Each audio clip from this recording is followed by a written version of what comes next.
is my screen visible? Yes. Yeah, it says Noventic DPDP webinar. Yeah, Chetan, is it visible? Yes, Can I continue? It's visible now. Okay. So thank you everybody for joining, and thanks to Aman. Aman is the technical lead for Microsoft Security Solutions, and he's been a long-time veteran in the security field. So any on-the-ground questions, he will be the right guy to answer, which I cannot take. But anyway, so let's start off. So first, a little bit background about myself. So my name is Peter Theobald, like Chetan said. So I've been involved in cybersecurity for a long time, more than 30 years. And I've written multiple books on cybersecurity. This one is the one on DPDP I've written. It's called DPDP Demystified. And it's a short book. It's about 126 pages. It's available on Amazon. Or for those of you who are not book readers who rather like to hear something audio, there is a QR code here. You can scan it in, and it will give you a link to the audio version of the book. There's a podcast, about 26-minute podcast, and you can listen to that, and it'll cover all about DPDP. Yeah, so that's a little bit about background of myself. Yeah, so I'm sure all of you have attended other DPDP sessions before, so you know what the whole thing is about. So I'm going to focus in this presentation on the practical aspects. But before we start off, maybe 2 or 3 slides about the basics. And, we can then, because there may be a few people in the audience who have not had much of exposure to DPDP, very unlikely, but in case there are. So basically, just the first 3 slides, I will discuss about, this particular DPDP fundamentals. So it's obviously the data protection law. It came into law in 2023. And the rules for it were notified in about November 2025, end of October 2025. And a deadline has been given until May 2027 to comply. So they gave 18 months time to comply. So now it's like, I think we are already in July. So we have about 9-10 months to comply. So that's the time. Okay. And who is it applicable to? It's anybody who's processing personal data of Indian residents. So even if they are sitting in the USA, but if they are providing goods and services to Indian citizens and in India, and they are, using that PII, then it is applicable to them. And there are different people, different roles, So you have the individual person like you and me.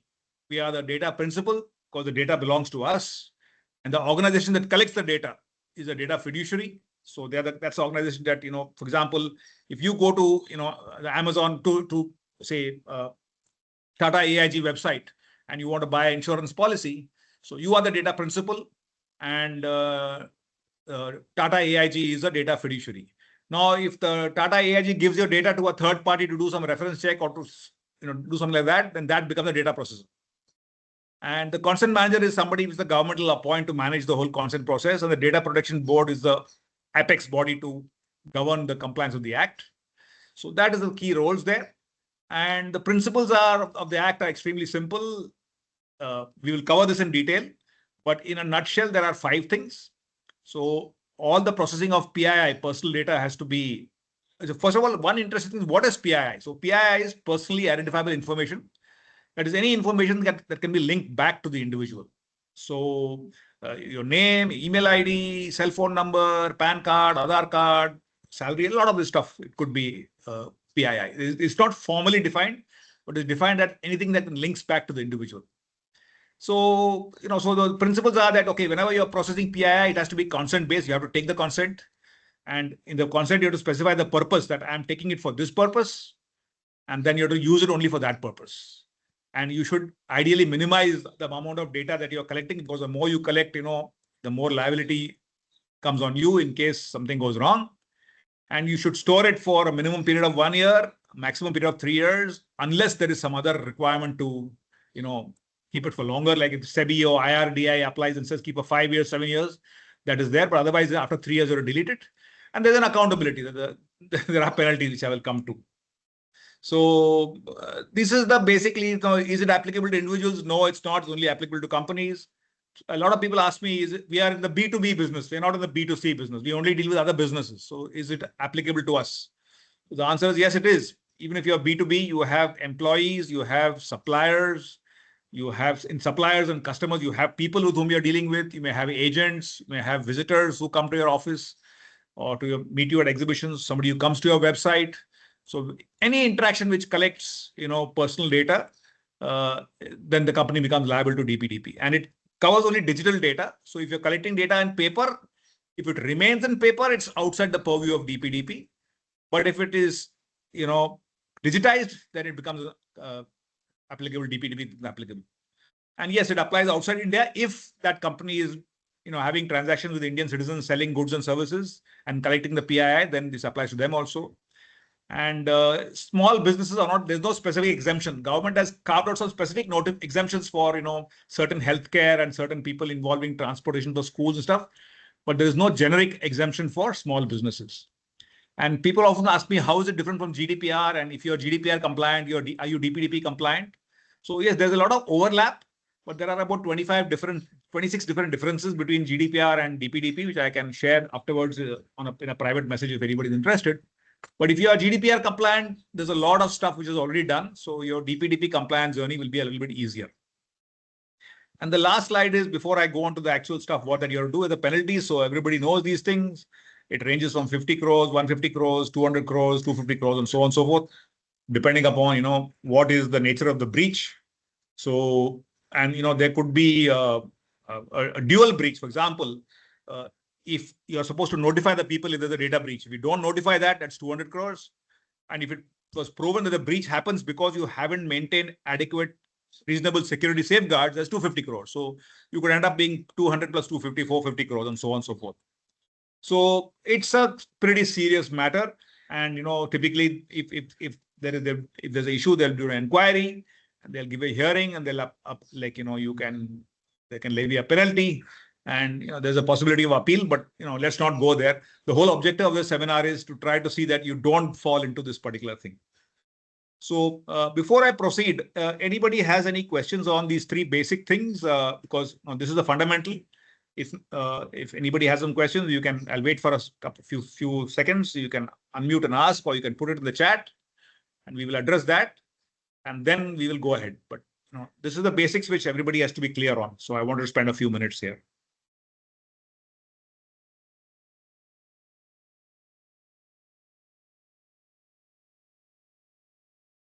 Okay, fine.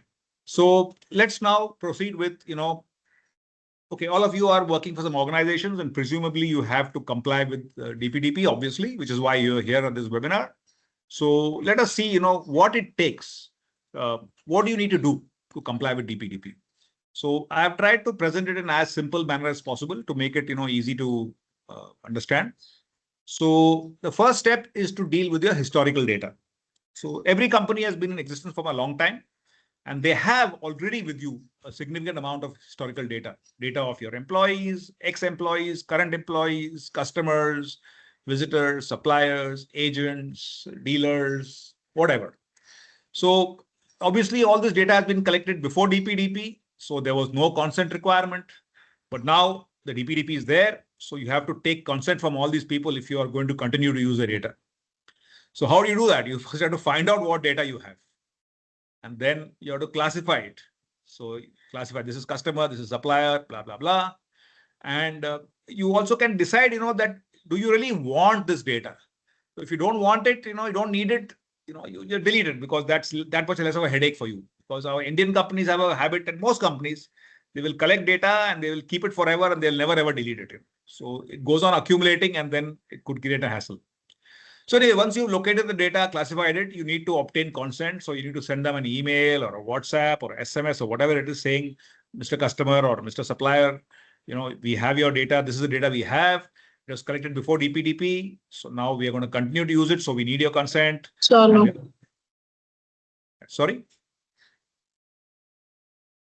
Okay. So we need to, use this data for this purpose. So this is the consent we need. And, we're going to take the consent, and you can do it, different ways. We can talk about that later. And once you have the consent, you have to store it somewhere in a database so that it's accessible by you and by the person if he wants to access it. And then you have to look at all the apps you are using, which are using this PII. And then you have to make sure those apps are using the data as per the consent. And you have to prevent the leakage of the data. So you need the DLP and other things. So this is broadly speaking what you have to do with historical data. Then let's go on to ongoing data. So this is the data in the past, but now if you are collecting data from now onwards, you should take the consent along with the data collection. So in fact, even if you have people who are applying for jobs and they send you your CV by email without asking, ideally you should take a consent from them, even though they've shared it without asking. To be on the safer side, it would be better to take consent, say, okay, listen, you have given me your data, but before I'm using it, I need your consent. I'm going to use it for this purpose. My HR people is going to check it. It's going to go to a background check agency to check it. Whatever it is you're using, you can take a consent, and then you have to use it only as per that consent. We'll come to this a little later. You have to make sure the data is secure. So it can't be, if it's not secure and there are no reasonable security safeguards, like there's a huge penalty there. So you need to make sure that the data is secure. My colleague Aman can talk to you a lot about that. Microsoft and other companies have got a lot of solutions for securing your data. If you are taking data of children or disabled persons, extra precaution is required. So you may think, no, I don't do it, but I'll give you a classic case. Our own company, we offer insurance to our employees, and sometimes that insurance, the parents may be covered who may be disabled, or the children may be covered who are minors. So then, you have to make sure that the consent of the guardian is taken and recorded properly. And data accuracy, the Act says you have to keep the PI accurate. So, whatever backup and whatever checksums, whatever security measures you need to keep the data accurate, you have to take care of it. The last part is the data lifecycle management. This is what, many people don't have. So this is a hygiene process of deleting the data after the DPDP Act says, if for 3 years there has been no contact with that person, which has required you to use that data, the data has to be deleted. Unless some other act or some other law or something else says you have to keep it longer, otherwise you have to delete it. So the question is, how do you know that this data has not been used for 3 years? So manually it's impossible. So you need to figure out some way of doing that, to identify which data is, over 3 years old, which needs to be deleted. So this is what you have to do for, historical data we discussed. We discussed for ongoing data. Then there are some processes. So these are the processes that you need to follow. So these processes were not existing before the DPDP Act came into place. So now they're existing. So there is a notice process, which means you have to give a notice to everybody. So supposing a visitor is coming to your website, there's a contact us button. He clicks there. He's giving his email ID and his name and his phone number so that you can get in touch with him. So you have to take the consent at that time. The consent has to be given as per in 22 different languages. I mean, there's an option for that. Because in the 8th schedule of the Constitution, it talks about 22 languages. So you have to give consent you have to give the privacy notice in all those languages. The guy should be able to view it in all those languages. You have to take the consent from that person, store it in a database. Then there's something called subject right request. So that has to be taken care of. That's a process you have to put into place. So this process is actually that the person who has given the consent, your customer, for example, he has a right to withdraw the consent. He has the right to change the consent. He has a right to ask for nomination or deletion, whatever. So there has to be some mechanism, and it should be as easy. It should be as easy for him to withdraw the consent as it was to give the consent. So this procedure you have to put into place. Then there is a breach notification procedure, which means that in case there's a data breach, you have to inform the Data Protection Board within 72 hours, and you have to inform all the affected principals whose data has been breached, lost without delay. It doesn't specify time, it says without delay. So how are you going to do that? So there has to be a proper process in place. And the important thing to note about breaches is that most people think that breach is something going outside the company. So if something goes outside a company, it's a breach. Yes, that is true. But even inside the company, if somebody who's not supposed to see the data, that's also a breach. So for example, if I'm working for a company and my salary information is supposed to be known to finance, to HR, and maybe my manager. But if somebody else from admin or marketing or support sees that data, that's also a data breach. So that means access control becomes pretty important. And my colleague Aman can talk a lot more about that. He's a much more expert on that than me. So that is the breach notification part, but you need to have a process in place for that.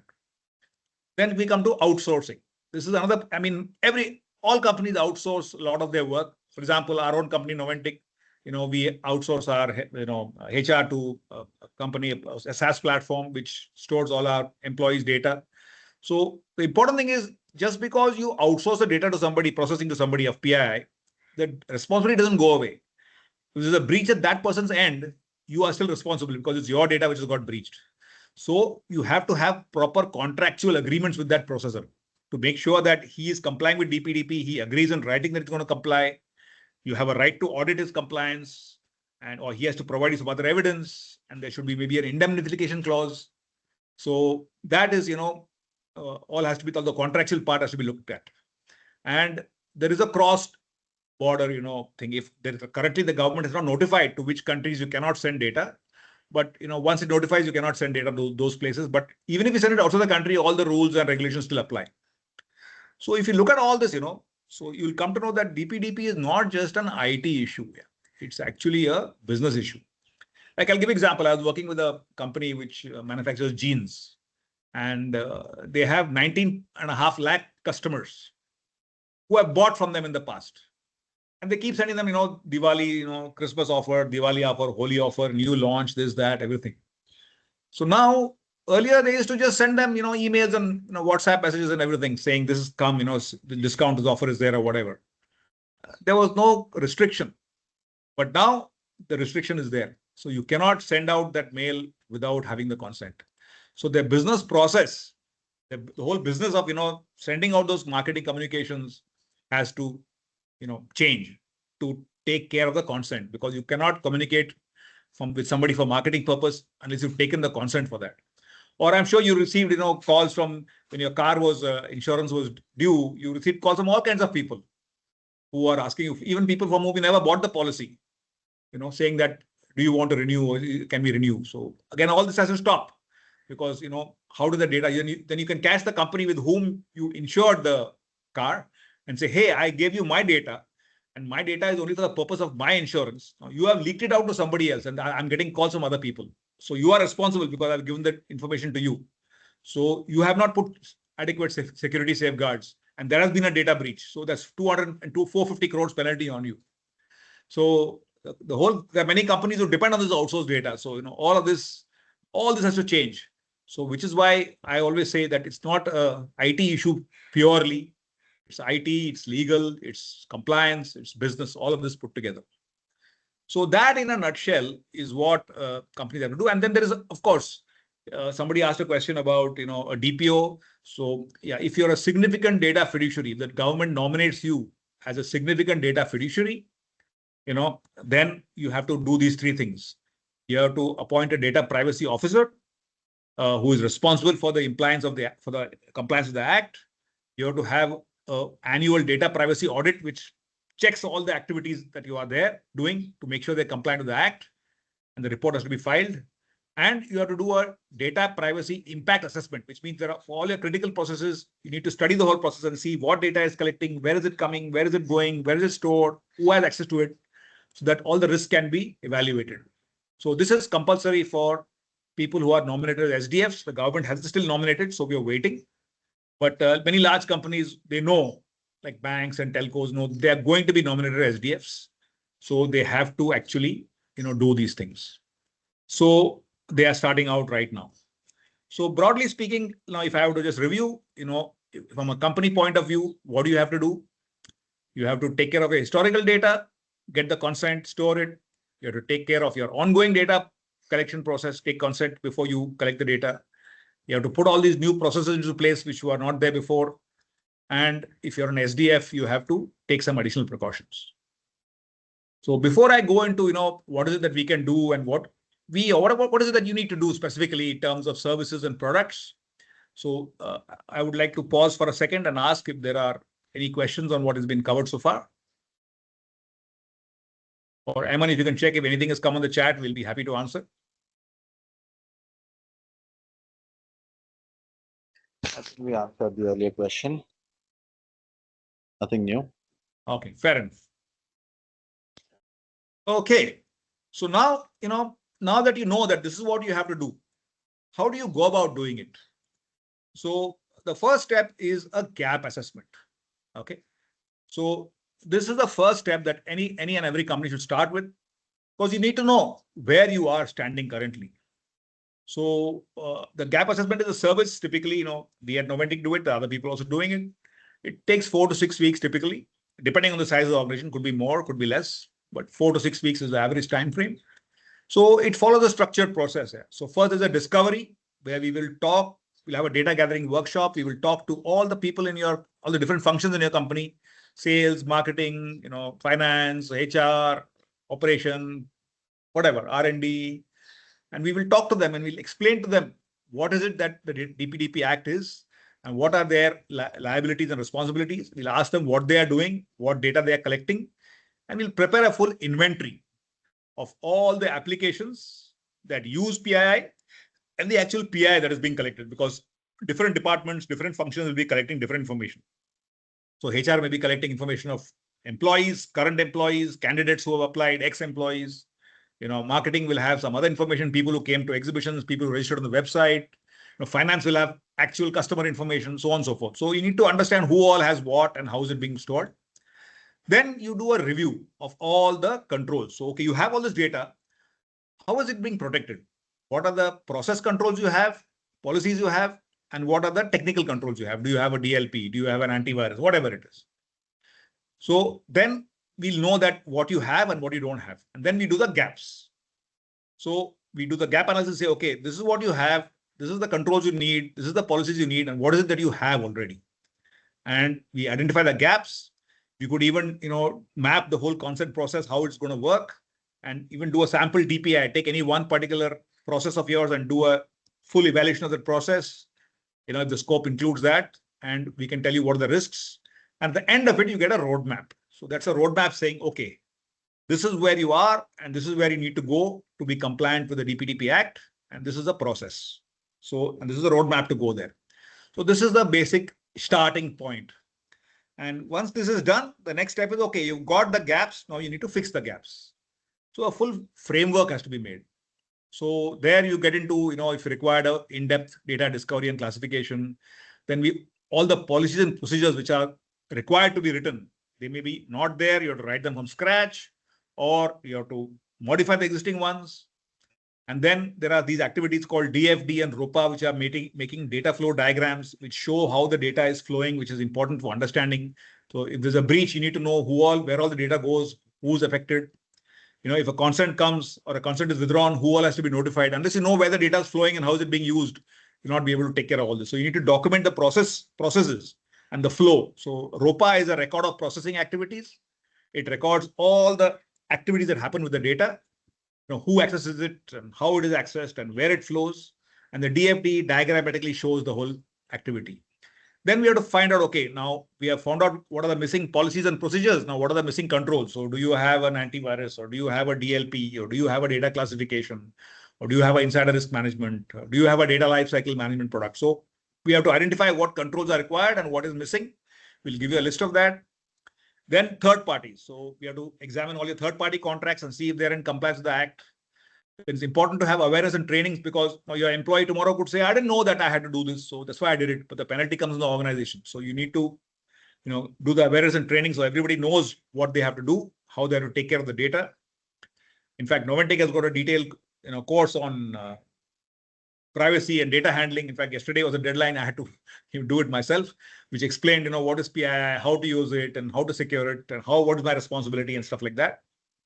And then there's a communication. How do you communicate to the board, data protection board? How do you communicate to your management? How do you communicate to the employees? All this has to be worked out. So all this is basically the governance structure based on the gaps that have come out. So this is the phase 2. And many companies, they combine these 2 phases. They ask the service provider to find the gaps and help them to fix the gaps. So once that is done, the process part is over. And now we will go on to the products. So the consent management is the fundamental, new thing. Like a DLP and all, they've always been there. Data classification, etc., has been there already. Data backup, but this is completely new. So you have to, make sure you have all the data in place. You have to capture the consent, which is, give the privacy notice. If there are cookies on a website which is capturing information about the visitor, where he's coming from, you have to take consent for that also. The consent has to be authenticated, which means you have to make sure that it's coming from the right guy. You have to record it properly, and you have to integrate with the applications. I'll talk about this a little bit later. Okay. Then we come to the consent control part, which is basically the fact that, the individual employee or the individual person, the data principal, he has a right to ask you as a company, what data do you have of mine? What consent do you have of mine? And you have to show him that. And he has to be able to change that consent, withdraw the consent. He has got data rights also. He can say, update my phone number, update my email ID, delete my data, or he can nominate somebody who can act on his behalf. He can register a grievance. So all these processes, now it's, if a small company, maybe one-to-man show can do it manually, but larger companies would need some kind of a system. So this is a complete consent management system, which takes care of the consent management and the principal rights. So this is actually the easy part, because Noventic can give it to you, other people can give it to you, not an issue. But what is a little bit more tricky part is the actual integration. So this is a sample integration with one of the vendors we work with, but it was a similar thing would be for everybody else. I'm going to spend 5 minutes time on this, because a few minutes time on this, because it's very, very important. Because it is not enough just to collect the consent. You go on the website, you put a banner there and you collect the consent and you store it. That's not the end of the story. So let us look at this whole workflow. It's a very busy slide. I'll try to walk you through it. So on the left hand side, you have number one, which is the consent capture. So you may have a website or some application which is collecting data. So before the person gives data, you have to give a privacy notice there and you have to collect the consent. So you have to modify your website, modify your applications, either natively modify it or take a plugin, take an API, or take some code which you can cut paste into that. But that application has to start collecting consent.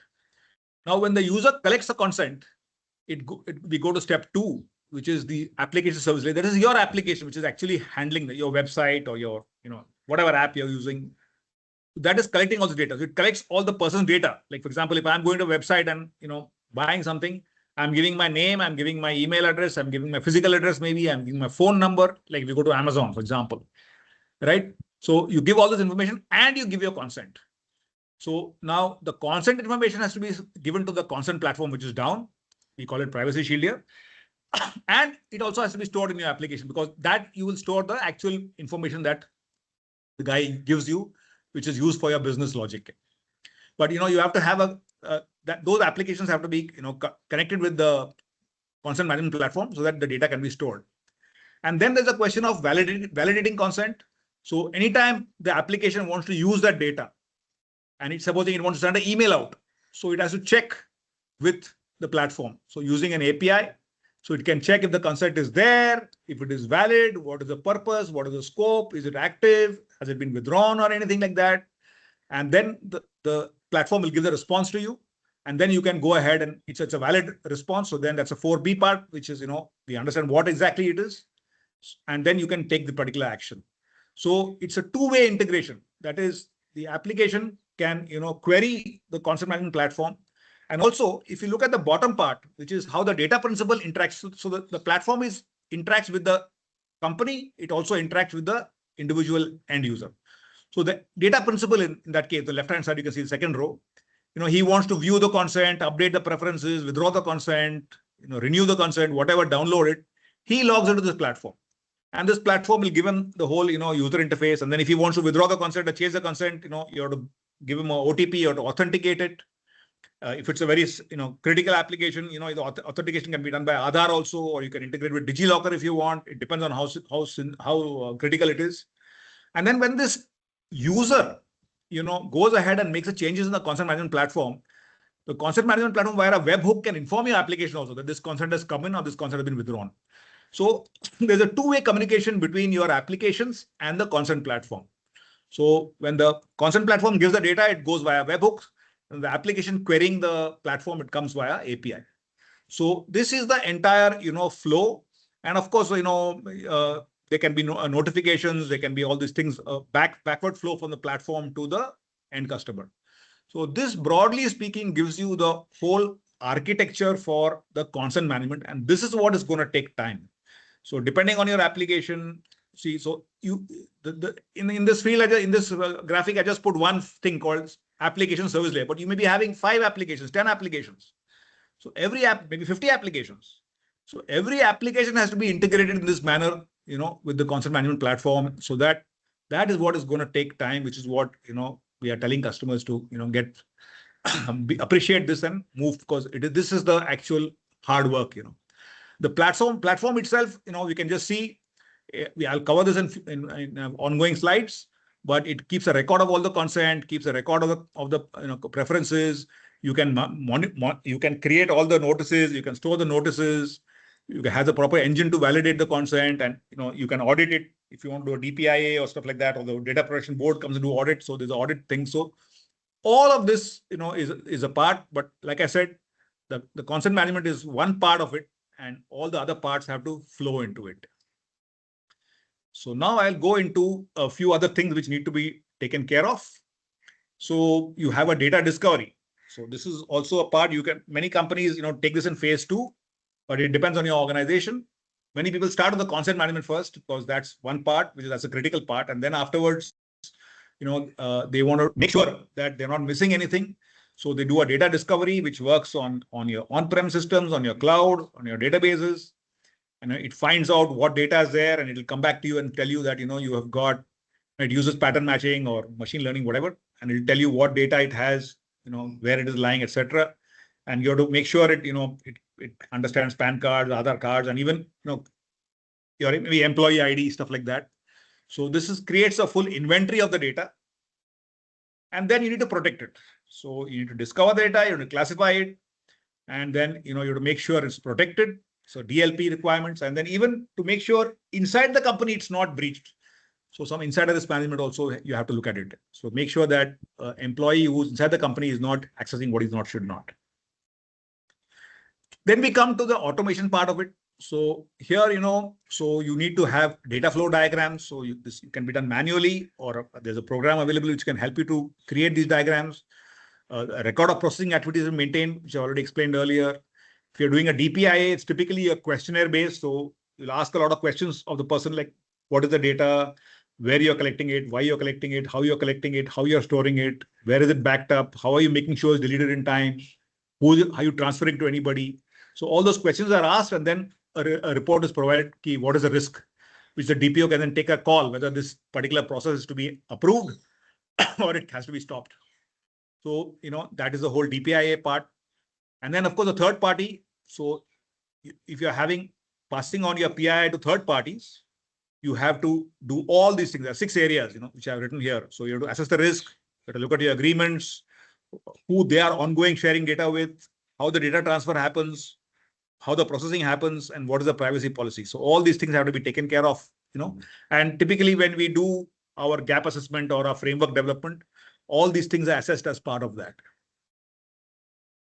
And this is also, this is the advanced part, which is not applicable to everybody. But, let us say, for example, that you are having an application. Say you're an insurance company, you have an application which allows your customers to come and, register and, generate an insurance policy. So, like, for example, Tata AIG has a travel insurance portal. So I can go there, I'm traveling to London or wherever, Philippines or wherever.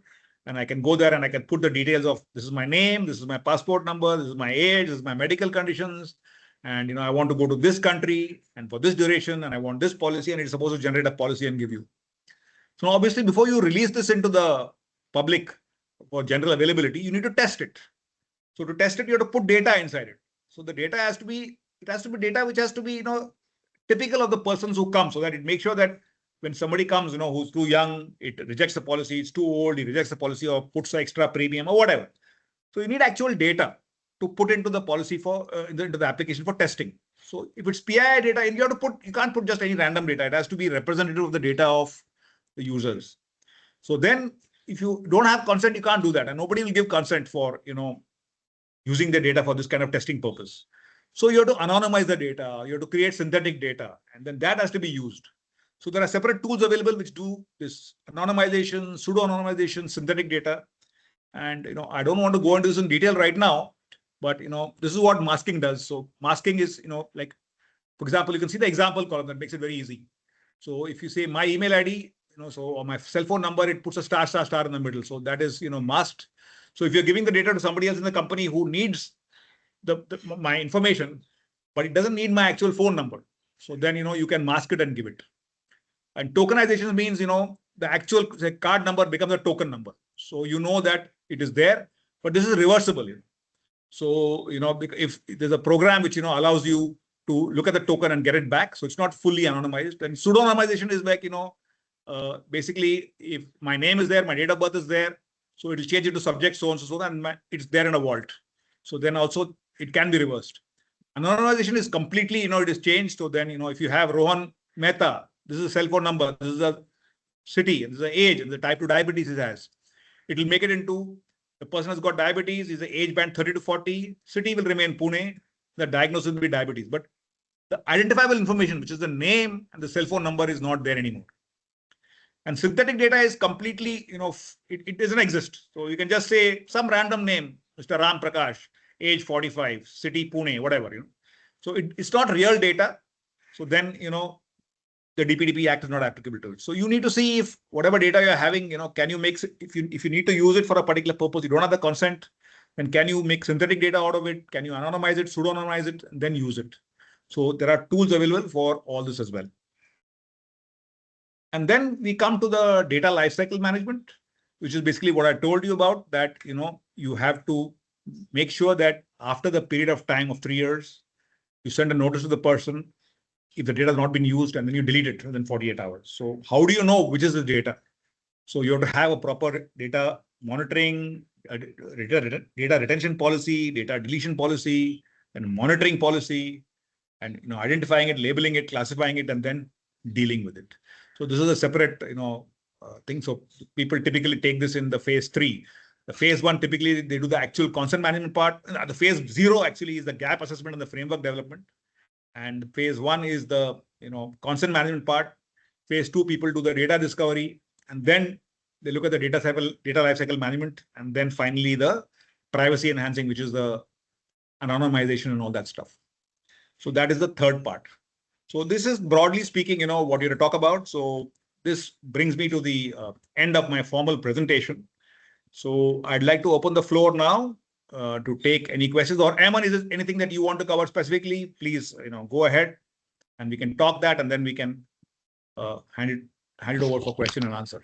Just want to re-emphasize what you just said on the application integration part. So I'm just sharing one slide where I just want to have focus again on those couple of points or questions that should be arising now in everyone's minds, because that's the most untraveled path in this entire equation of DPDP. Right? The cybersecurity classification DLPs have been there, but the consent management and grievance management and the collection of consent and revocation, that's not there. Nobody has really integrated in depth with the API, through the APIs with their application. So guys, do have give another look to probably say turn your attention to how that application integration will happen in your current environment.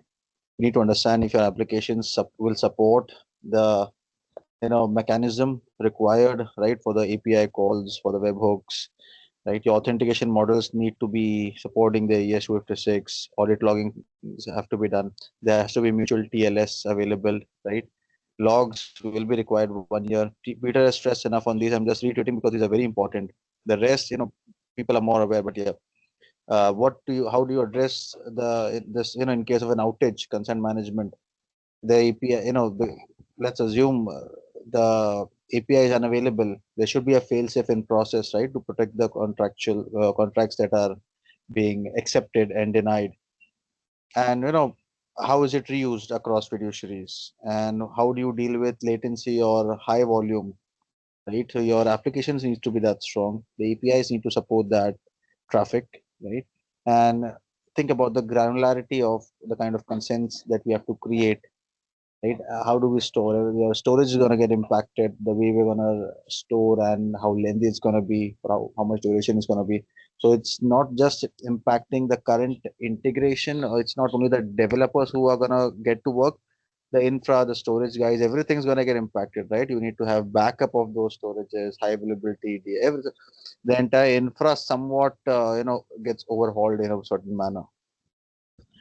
So it's not just looking at one simple OEM. Peter mentioned a couple of things, examples as well, but one OEM will not just help you comply with DPDP. Everyone has to come together, coexist, right, and make things work. But yeah, I would say this is the concern point that I would say take it home and have another look at it. The rest is pretty much has been there for a while. You will be pretty much exposed to all the different technologies which are discussed apart from the privacy part. So yeah, give a call, just message us or text us if you need any understanding. Is there any pain point that you currently have? There could be, you might have already done it to some extent, but there still could be some gaps. Let's start with that. Nothing more, Peter. You covered very well all the points. So thank you very much, Eamon. So Chetan, you want to